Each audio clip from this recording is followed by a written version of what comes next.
history of the watch after right teeth fell from the moon. The tale of Joe Black Jr.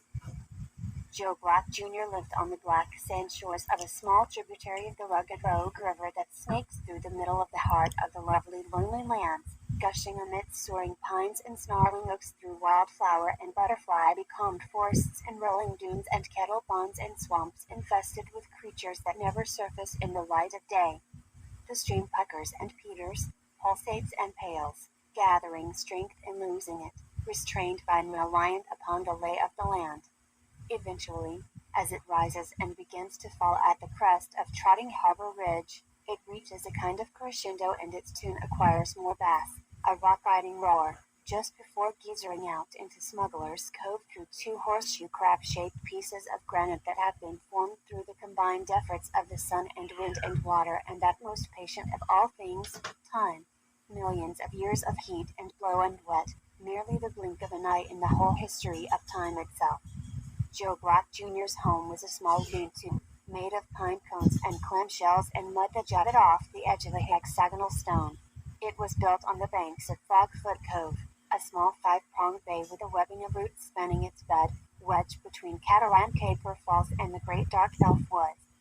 Few creatures stumbled upon him in those days, but those that did, elves, hermits, gnomes, the occasional cranberry bog bullfrog, all attested to a far-away quality that his eyes carried, as if they were always looking beyond whatever happened to be right in front of them.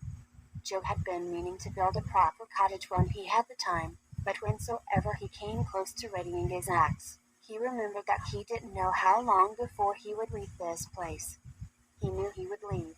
He thought he would, but he had been living there all alone for more than 20 years. He had been quite busy during that time, busy thinking of and about and on one particular matter. He had spent thousands of hours thinking about this one thing but had come to no satisfactory conclusion about what he should do. This is how his days followed by his nights followed by his days followed by his nights, like a dog chasing his own tail, unfolded. He rose in the morning and dined on his simple breakfast of roasted beans and a single piece of plain bread. Then he spent the entire morning thinking about the thing. Around 11:30 a.m. he left the lean-to in order to chop wood. By 12:00 noon he was back inside for lunch, also a modest affair consisting of another cup of roasted beans and two slices of plain bread pressed together and eaten as one. Then he would sit on the floor of the lean-to, for he hadn't had time to build furniture yet, and think all afternoon about that very same one thing. Late in the day, as the sun drifted lower in the western sky, Joe Black Jr. walked down to the shore of Frogfoot Cove and knelt beneath the sheltering branches of a giant river myrtle. He reached inside the large jagged-edged hole at the base of the tree and, after a bit of grasping about, found and removed a muslin pouch secured by drawstrings. He placed the pouch in his lap and closed his eyes and tried to still his mind. Often he didn't open his eyes again until the sun had disappeared and the sky was a purple bruise. Finally, it was his habit to disentangle the drawstrings and peer inside the pouch for one very long moment. A long sigh always followed this glance, and then he'd refasten the drawstrings and return the pouch to its hiding place inside the tree. Back inside the lean-to he made dinner. Again a big cup of roasted beans accompanied by a piece of plain bread soaked in goat's milk, which a herder named Kashi's McMaster, who tended his flock on one of the neighboring sand dunes, was kind enough to exchange for a little of Joe's skill with an axe. After dinner he built a fire and settled in front of his hearth to think some more about the thing. Eventually he would fall asleep, and the dreams that followed also were plagued by the one thing. Often the dream about the thing took him back to that fateful moment when he first set eyes upon it, and his life and name were forever changed. It was a birdsong of a day on Mount Ledger Domain with a round sun and a blue sky and a soft breeze. He rose late, bursting with a ripening bliss. The previous night he had been out at a harvest festival where he met a young girl by the name of Mary Trifle. She was wearing a blue dress and had lilacs in her hair and cranberry-colored lips. He remembered the way the lilacs smelled in her hair and how it felt when she kissed him goodbye on his cheek. He felt like something inside of him was going to burst right through his skin. He couldn't wait for the night to come because Mary had agreed to meet him behind the tavern in the tiny village of West Eastwood below Mount Ledyard, Maine. With a skip and a jump and a traliola he went to see his father. And that is when things started to go bad. Joe Black Jr. worked as an assistant in the royal stables, a job secured through his father, one of the king's knights. His responsibilities included washing down the horses with a damp sponge and feeding them their oats and water and cleaning up after them when they did their business, which was a quite significant job all by itself.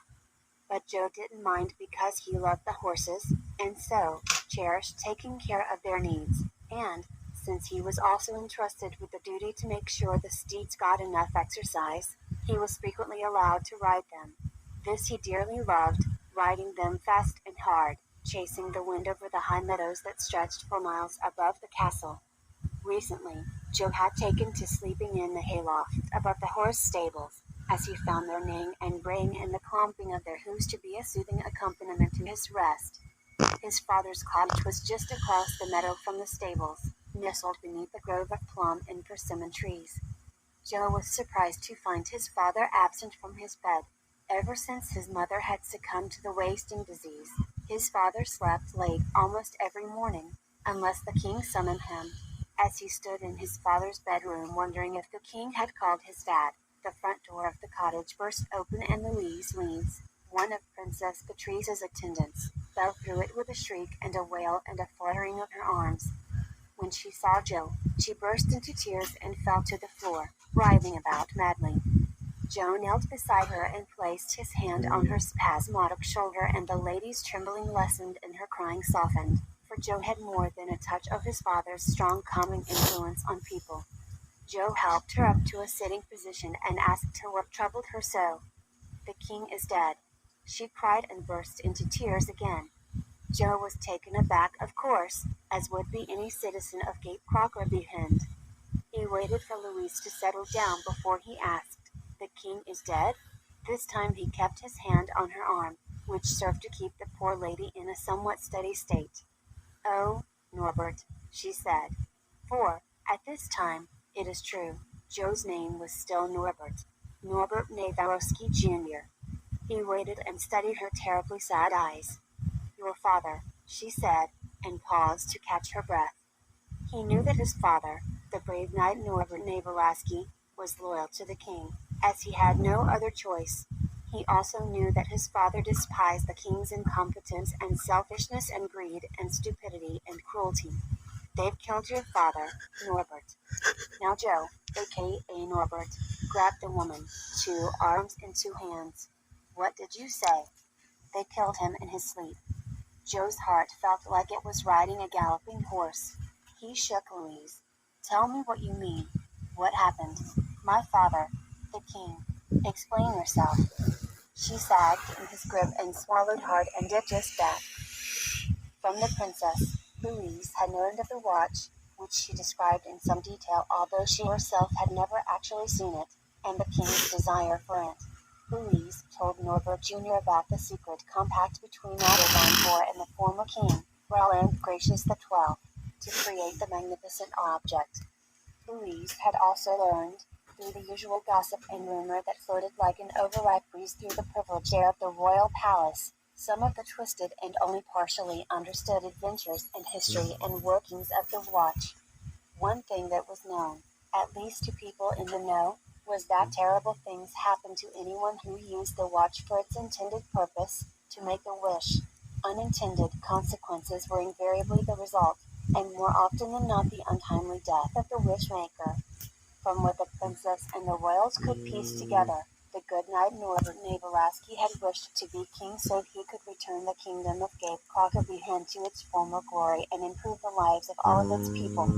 Louise did not know he had murdered Joe's father, only that the queen and the queen's first son were likely involved. Princess Patrice despised her brother, Oscar Gracious I, and disliked her stepmother, the first queen. There were 11 in all at that time, and freely conspired against them, which, a few months later, was to cause her to lose her lovely princess head. By the time Louise finished her story, Joe sat beside her, dazed, tears running down his cheeks. "Louise said, the watch. The watch is missing. It was on your father's wrist, but later it was discovered missing. The new king, Oscar Gracious I, is frantic, furious. All are in danger until the watch is found. Joe did not care about the watch. He knew the day that it was created and, although he had never heard of him until just a few moments before, hated its stupid and selfish creator, the elf, Otto von Born. Louise did not know where Joe's father's body had been taken and warned him away from the castle. In fact, she urged him to flee, because the king's men would be coming for him, assuming he had something to do with his father's treachery. Undoubtedly, if anyone knew where the watch was, that would be the traitor's only son. After Louise left, Joe returned to the stables and mounted his favorite and the swiftest horse of all, Trigger Happy, and raced off to the woodlands that encircled the high meadows above the royal palace. That night he kept his appointment with Mary Trifle behind the west eastward home. He left Trigger Happy rein to a stout and calm elm tree at the edge of a clearing above town, and quietly made his way in using little trodden paths and secret walkways which he had discovered when he was a boy. No one but children under the age of 10 ever used them, for they were silly little roads that were strewn with rocks and fallen timbers and twisted and turned in unlikely ways that took much longer to get where they were going than was necessary. Children loved them. Adults didn't have the time or patience. They shielded Norbert Jr. from the king's men, who were presently searching for him high and low.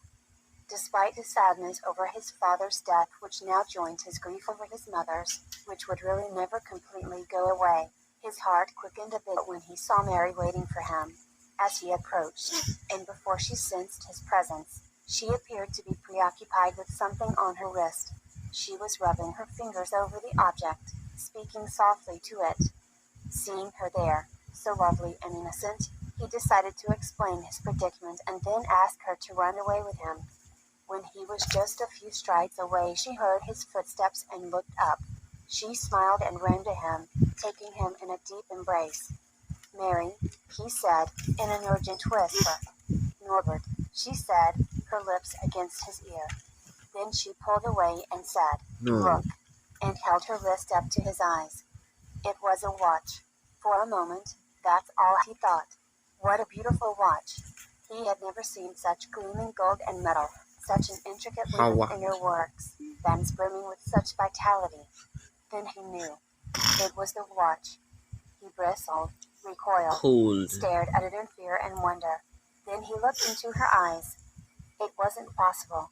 She could have had nothing to do with his father's death. She could not. Isn't it something, Norbert? She stared down at it in the same way she had looked at him the previous evening. It's a magical watch. Where did you get it? He asked, his voice betraying no emotion.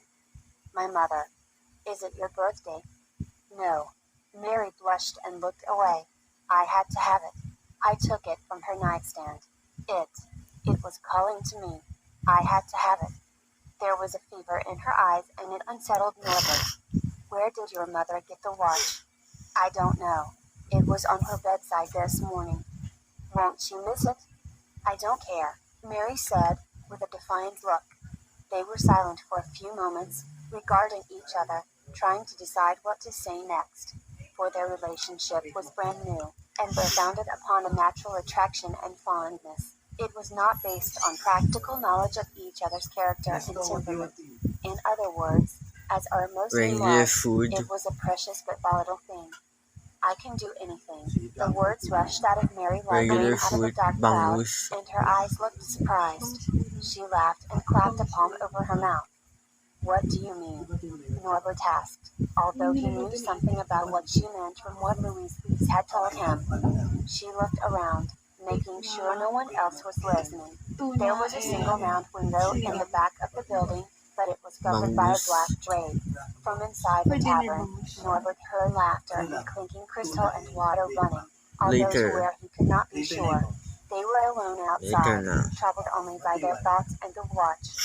She leaned and whispered in his ear. The watch told me it can. I can, she said, with a fervor, do anything. It told me inside my head. And here she paused for a long moment before before saying, "It gave me my wish." Norbert stepped back away from her. "What did it give you?"